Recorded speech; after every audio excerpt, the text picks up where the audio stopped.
தமிழ்நாடு முழுவதும் கோடை விடுமுறை முடிந்து பள்ளிகளுக்கு திரும்பிய மாணவர்கள். பல்கலைக்கழக மாணவி பாலியல் வன்கொடுமை வழக்கில் குற்றவாளி என அறிவிக்கப்பட்ட ஞானசேகரனுக்கு இன்று தண்டனை விவரங்கள் அறிவிப்பு. சென்னை மகளிர் நீதிமன்ற நீதிபதி எம் ராஜலட்சுமி தண்டனை விவரங்களை அறிவிக்கிறார்.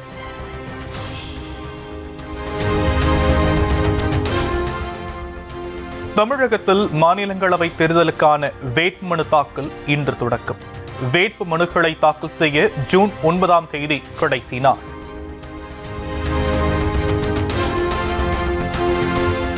ஒட்டுமொத்தமாக பாஜகவின் கண்ட்ரோலுக்கு அதிமுக சென்றுவிட்டதாக முதலமைச்சர் மு.க.ஸ்டாலின் கடும் விமர்சனம்.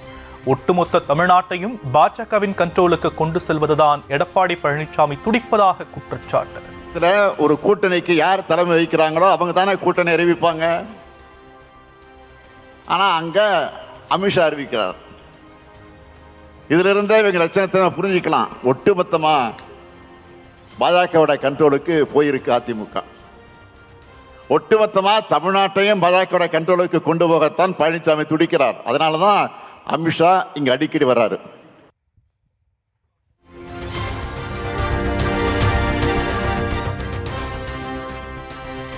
பாஜக கூட்டணி ஆட்சிக்கு வந்தால் தமிழ்நாட்டின் தனித்துவமே அழிந்துவிடும் என முதலமைச்சர் மு.க.ஸ்டாலின் எச்சரிக்கை. பாஜகவிற்கும் நாங்கள்தான் மாற்று என்ற இளைஞர்களை ஏமாற்ற வருவோருக்கும் பதிலடி தர வேண்டும் என சூளுரை சொல்லணும். மத கலவரங்களை உண்டு பண்ணுவாங்க, சாதி கலவரங்களை தூண்டுவாங்க, இந்தி மொழி திணிப்பு பண்பாட்டு திணிப்பு செஞ்சு தமிழ்நாட்டில் தனித்துவத்தை அழிச்சிடுவாங்க. இதெல்லாம் மக்கள்கிட்ட எடுத்து சொல்லணும்.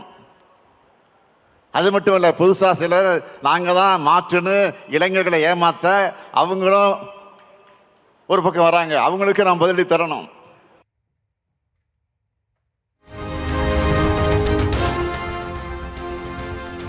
திமுக தான் நாட்டுக்கு துரோகம் இழைத்ததாக அதிமுக பொதுச் செயலாளர் எடப்பாடி பழனிசாமி குற்றச்சாட்டு.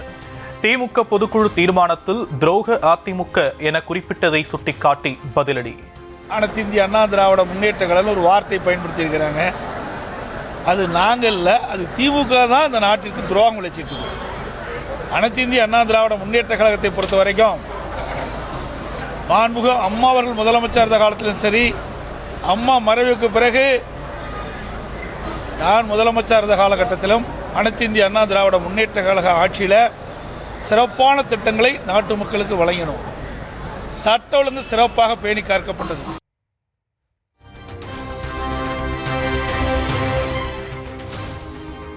தேமுதிகவுடன் சுமூகமான உறவு இருப்பதாக அதிமுக பொதுச் செயலாளர் எடப்பாடி பழனிசாமி பேட்டி. ஏதாவது பேசி உடைக்க முயற்சிக்க வேண்டாம், அது ஒருபோதும் நடக்காது எனவும் திட்டவட்டம். உறவு இருக்குது, எப்படியாவது ஏதாவது பேசி அதை பிரேக் பண்ண நினைக்கிறீங்க, அது ஒருபோதும் நடக்காது.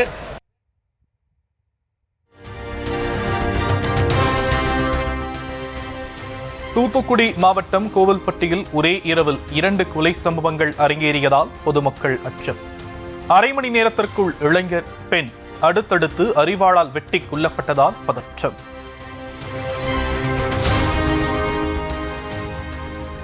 செங்கல்பட்டு மாவட்டம் புவிலம்பாக்கத்தில் 3 வீடுகளின் முன்பாக பெட்ரோல் குண்டு வீசப்பட்டதால் பதற்றம். இளைஞர்கள் வீட்டை குறிவைத்து தாக்குதல் நடத்தியதற்கான காரணம் குறித்து போலீசார் விசாரணை.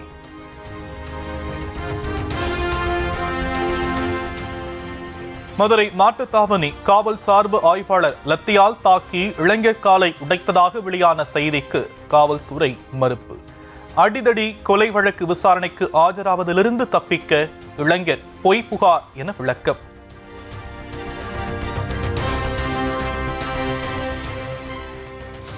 கனமழையால் வெள்ளக்காடான வடகிழக்கு மாநிலங்களில் மீட்பு பணிகள் தீவிரம்.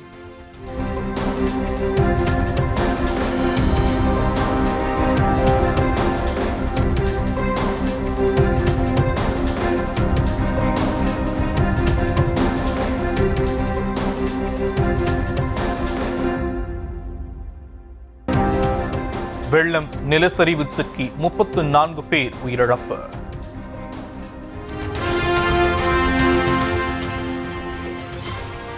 அசாமில் 20க்கும் மேற்பட்ட மாவட்டங்களில் ஏற்பட்ட மழை வெள்ளத்தால் 4 லட்சம் மக்கள் பாதிப்பு.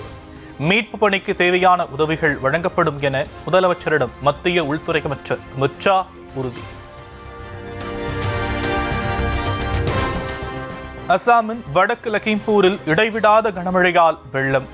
படகு மற்றும் மிதவை தயார் செய்து பயணிக்கும் மக்கள்.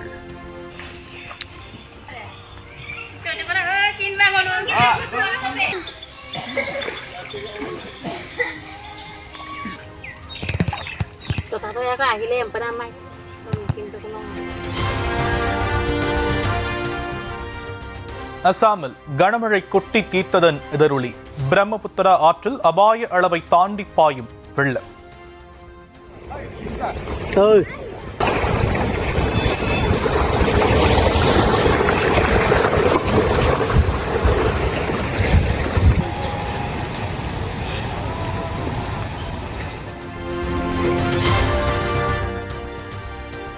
அருணாச்சல பிரதேசத்தில் வெள்ளம் வரைபுரண்ட ஆற்றுக்கு நடுவே சிக்கிக்கொண்ட சுற்றுலா பயணிகள். இந்திய வான்படை ஹெலிகாப்டர் சென்று பத்திரமாக மீட்டது.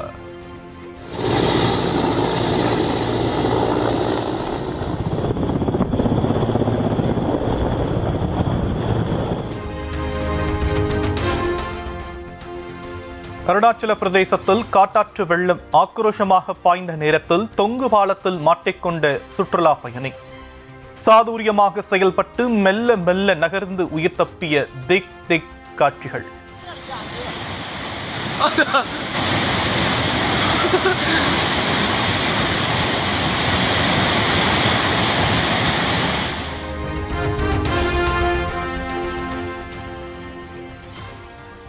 கனமழையால் ஏற்பட்ட வெள்ளத்தில் தத்தளிக்கும் மணிப்பூர். இம்பாலின் பல்வேறு பகுதிகளை தண்ணீர் சூழ்ந்திருக்கும் ட்ரோன் காட்சிகள்.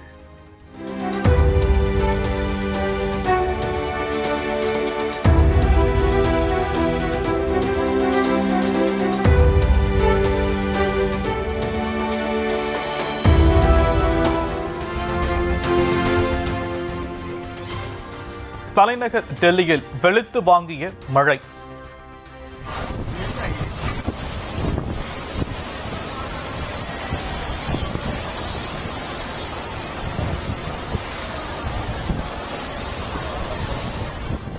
சுற்றுவட்டார பகுதிகளில் புழுதி புயல் வீசியதால் விமான சேவை பாதிப்பு. சத்தீஸ்கரின் ராய்ப்பூரிலிருந்து டெல்லி சென்ற விமானம் நடுவானில் குலுங்கியதால் பயணிகள் அச்சம்.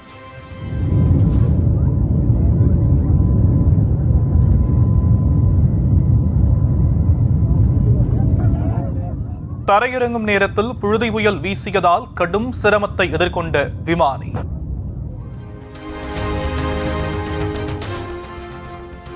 மே மாதத்தில் ஜிஎஸ்டி வசூல் 2 லட்சம் கோடி ரூபாயை தாண்டியதாக மத்திய நிதியமைச்சகம் அறிவிப்பு. கடந்த ஆண்டு வசூலான தொகையுடன் ஒப்பிடும்போது 16.4% அதிகம்.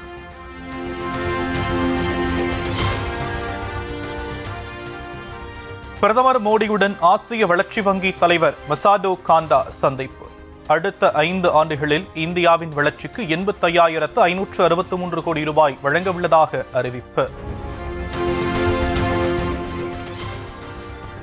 உத்தரப்பிரதேச ஆசிரமத்தில் போதை லட்டு கொடுத்து வீராங்கனையை கூட்டு பாலியல் வன்கொடுமை செய்த தலைமை சாமியார்.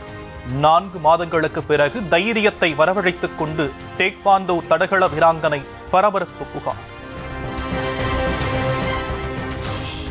நாளை நடைபெறும் IPL இறுதிப் போட்டியில் பெங்களூருடன் மோதும் பஞ்சாப் கிங்ஸ் அணி முதலாக சாம்பியன் கோப்பையை வெல்லப்போவது யார் என ரசிகர்கள் எதிர்பார்ப்பு.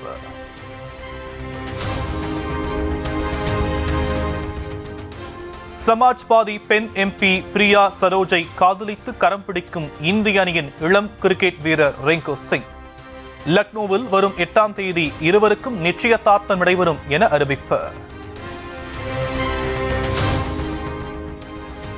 இசை ஞானி இளையராஜாவின் 82வது பிறந்த நாள். மதயானை கூட்டம், ராவண கோட்டம் திரைப்படங்களை இயக்கிய விக்ரம் சுகுமாரன் மாரடைப்பால் காலமானார். இயக்குனர் மறைவுக்கு திரைத்துறை பிரபலங்கள், ரசிகர்கள் இரங்கல்.